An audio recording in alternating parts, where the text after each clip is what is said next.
Selamat datang di channel YT Artikel 2. Sebelum mendengarkan cerita ini, siapkan terlebih dahulu headset, agar lebih dalam menghayati ceritanya.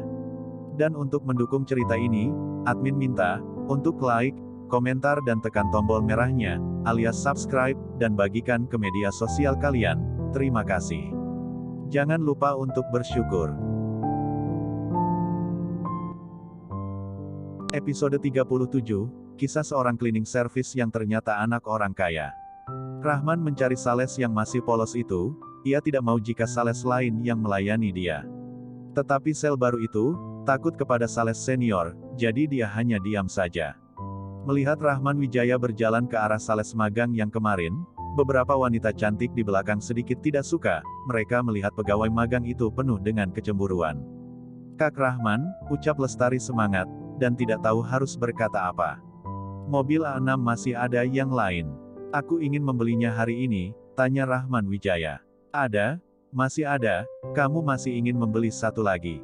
ucap Lestari sibuk mengangguk. "Hihem, langsung urus prosedurnya, mobilnya aku tidak lihat lagi," ucap Rahman Wijaya. "Baik," ucap Lestari semangat, sambil menuntun Rahman Wijaya mengurus proses pembayaran. Melihat kedua orang ini pergi, para salesman di belakang memukul dada mereka sendiri penuh penyesalan. Kemarin kalau mereka tidak memandang rendah, dan inisiatif memberikan pelayanan yang baik, mungkin tidak akan kehilangan kustomer besar ini. "Saskia, tidak kelihatan pekerja magang yang kamu bawa sangat beruntung. Tidak ada gunanya iri sekarang, salahkan kita sendiri tidak pandai menilai." "Iya, kali ini pembelajaran yang sangat besar, lain kali pelanggan manapun, jangan dengan gampang memandang remeh mereka." Kak Rahman terlihat sangat sederhana, selain tampan tidak ada yang aneh, ini baru benar-benar rendah hati. "Iya, mungkin orang yang benar-benar kaya suka rendah hati. Bayar, tanda tangan perjanjian, mobil diserahkan." Orang yang sama, 2 hari berturut-turut membeli 2 mobil A6 yang baru, bahkan manajer juga terkejut. "Lestari, dengan 2 nota penjualan ini, kamu sudah bisa menjadi pegawai tetap, dan ini kesempatan bagus, kustomer seperti ini harus dijaga," ucap manajer dengan semangat mengajari Lestari. Lestari mengerti maksud manajer, wajahnya sedikit memerah, dia ragu selama 2 detik, lalu pergi mengejar keluar. "Kak Rahman, namaku Lestari, terima kasih 2 hari ini sudah membeli mobil." Rahman Wijaya baru saja duduk di mobil, melihat Lestari datang ke samping jendela. Melihat rasa malu di wajah Lestari, Rahman tersenyum, berkata, "Kemarin kamu bersedia melayani kami, hari ini datang menjaga bisnismu itu sangat normal." Lestari lalu tersipu malu, dan kembali bekerja. Saat itu juga Saskia menyuruh Lestari kembali bekerja merasa dirinya sangat beruntung. Dia menggertakkan gigi berkata, "Kak Rahman, bolehkan aku meminta nomor teleponmu? Atau WeChat juga boleh. Bukankah di perjanjian ada tertera nomorku? Kamu lihat sendiri saja," ucap Rahman tersenyum mengetahui apa yang dipikirkan Saskia. Melihat Rahman tidak ingin memberinya, Saskia sedikit kecewa, dia mundur beberapa langkah mengeluarkan kartu nama biasa dan menyerahkannya kepada Rahman. "Kak Rahman, ini kartu namaku, lain kali kalau kamu ingin membeli Audi, bisa meneleponku, aku akan keluar menemuimu." Rahman mengambil kartu nama dan meliriknya, lalu menganggukkan kepala, menyalakan mobil dan pergi. Saskia kembali ke kantor manajer tanpa mendapatkan nomor Rahman Wijaya.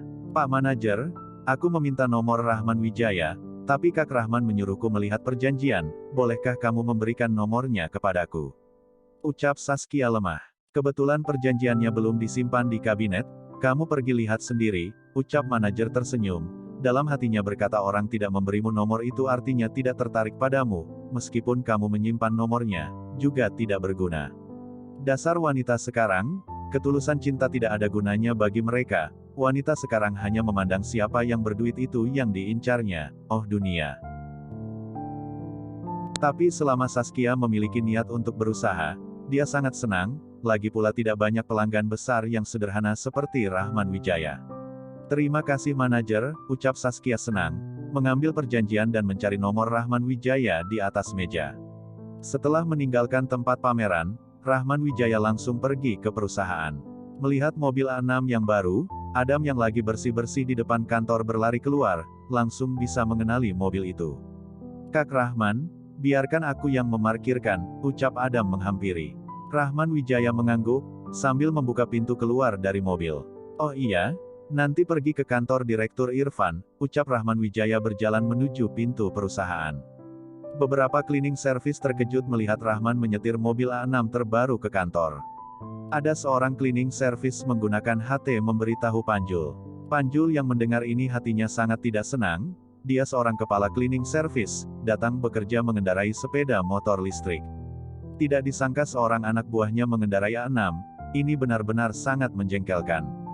Dia berlari keluar melihat Adam yang baru saja memarkirkan mobil, dia berteriak dengan marah. "Adam, tidak kerja baik-baik, malah pergi membantu Rahman Wijaya memarkirkan mobil, apakah kamu tidak ingin bekerja lagi?" "Maaf Pak," Panjul sangat marah, "kamu di sini bekerja sebagai cleaning service, bukan satpam. Apakah kamu sudah bosan bekerja?" "Maaf Pak Panjul, Rahman adalah sahabat baikku, tidak apa kan, kalau aku membantu dia," ujar Adam dengan tenang. "Itu untuk para level manajemen dan para tamu, Rahman hanya seorang cleaning service, apakah bisa menikmati pelayanan seperti ini?" tegur Panjul. Adam melirik ke arah Panjul, lalu berbalik menuju gedung perusahaan. "Kamu tidak bekerja mau pergi kemana?" ucap Panjul. Tubuhnya gemetar, Panjul sudah tidak bisa menahannya, siapa yang menyuruh Rahman ke Direktur Irfan? Ketika Adam seorang cleaning service kecil, tidak memandang seorang kepala cleaning service di sini, "Aku pikir kamu sudah bosan hidup," ujar Adam dan pada saat itu juga ia berkata, "Aku mau pergi ke kantor Direktur Irfan," ucap Adam tenang. "Sudah hebat kamu, oke, aku juga akan pergi ke kantor Direktur Irfan mengajukan surat pemecatanmu," ucap Panjul marah, berjalan menuju gedung. Tepat saat ini, teleponnya berdering, dia melihatnya, ternyata telepon dari sekretaris Direktur Irfan. "Kepala cleaning service Panjul, Direktur Irfan memintamu datang ke kantornya sebentar," ucap sekretaris lalu mematikan telepon. Panjul mengerutkan kening, Adam mau pergi ke kantor Direktur Irfan, dan Direktur Irfan juga memanggil dirinya, ada apa ini? Jangan-jangan Direktur Irfan juga merasa Adam tidak profesional dalam bekerja jadi ingin memecatnya. Panjul berpikir sembarangan, sesampai di lantai 2, dia melihat Andika keluar dari kantor. "Pak Andika, apakah mau keluar?" tanya Panjul. "Tidak, Direktur Irfan memintaku ke kantornya," ucap Andika menggeleng. "Hah? Apakah sekretarisnya menelepon kamu barusan?" tanya Panjul terkejut. "Direktur Irfan juga memanggilmu ke kantornya?" tanya Andika terkejut. "Iya, tidak tahu Direktur Irfan memanggil kita untuk apa?" "Oh iya, ada cleaning service pergi juga ke kantor Direktur Irfan," ucap Panjul.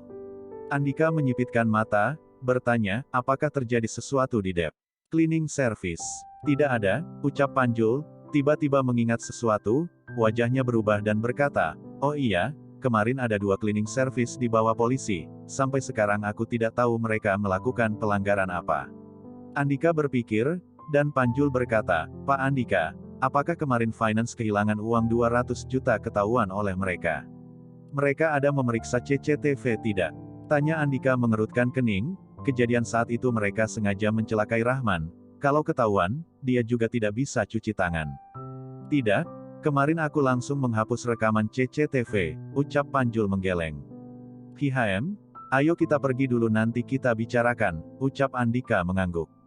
"Oh iya Pak Andika, Rahman sialan itu hari ini datang ke kantor mengendarai mobil A6, dan itu baru seharusnya baru beli," ucap Panjul tiba-tiba. "Huff, Audi A6, seharga 800 juta sampai 1 M, tampaknya bocah ini diam-diam mencapai kesepakatan dengan Irfan," ucap Andika tersenyum dingin. "Menggunakan istri sendiri ditukar dengan uang, bocah ini cukup kejam, benar-benar pria brengsek," ucap Panjul menyindir. "Biarkan dia menggila untuk sementara, tidak lama, tunggu aku menjadi pemegang saham baru, pasti akan membuat mereka suami istri meninggalkan perusahaan seperti anjing mati." Andika tersenyum dingin, berjalan menuju kantor Irfan. Andika sudah bersemangat menuju kantor Irfan, begitupun dengan Panjul. Di benak Panjul Adam akan dipecat hari ini, jadi ia dan Andika langsung ke kantor Irfan. Bersambung.